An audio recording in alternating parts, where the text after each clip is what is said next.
پہلے انجانے میں بھی اگر کسی سے لغزش ہوتی تھی نا صحابہ کانپتے تھے، اللہ کے رسول ہمیں پاک فرما دیجیے، ہمیں پاک کر دیجیے۔ میرے سرکار فرماتے ہیں کس لیے کہ ہم سے یہ گناہ ہو گیا۔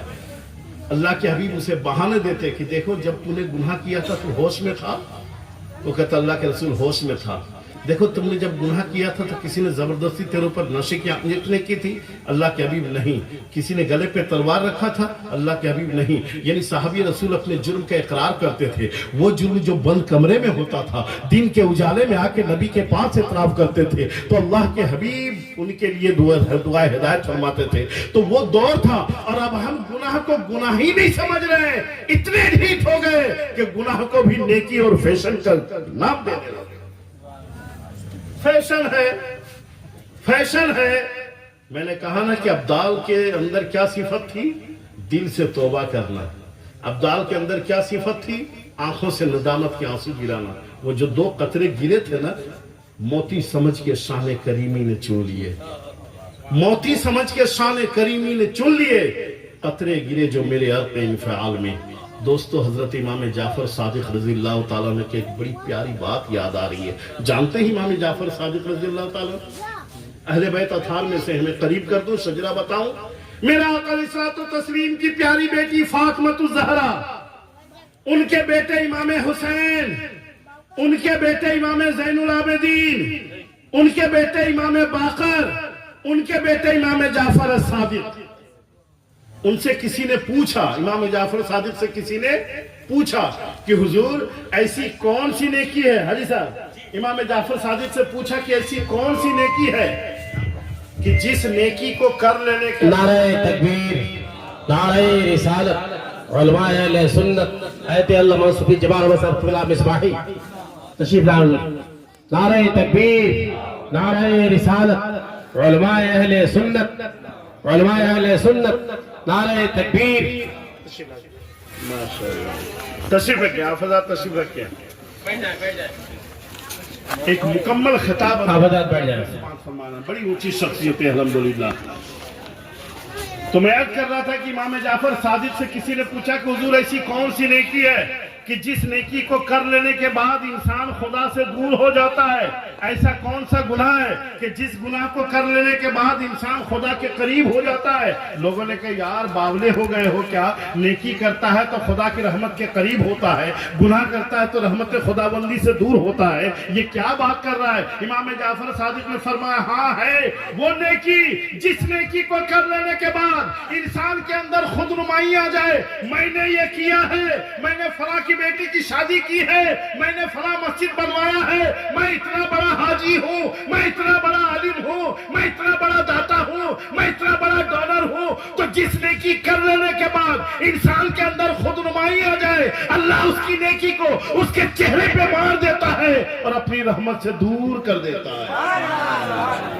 اور فرمایا وہ گناہ جس گناہ کو کر لینے کے بعد انسان کے اندر احساس ندامت پیدا ہو جائے، تصور آخرت سے جسم کے رونگٹے کھڑے ہو جائیں، آنکھوں سے ندامت کے آنسو چھلک پڑے، توبہ کی توفیق مل جائے، کپ کپاتے لبوں سے توبہ چاہے، تو پروردگار عالم ایسا گناہ انسان کو خدا کی رحمت کے قریب کر دیتا۔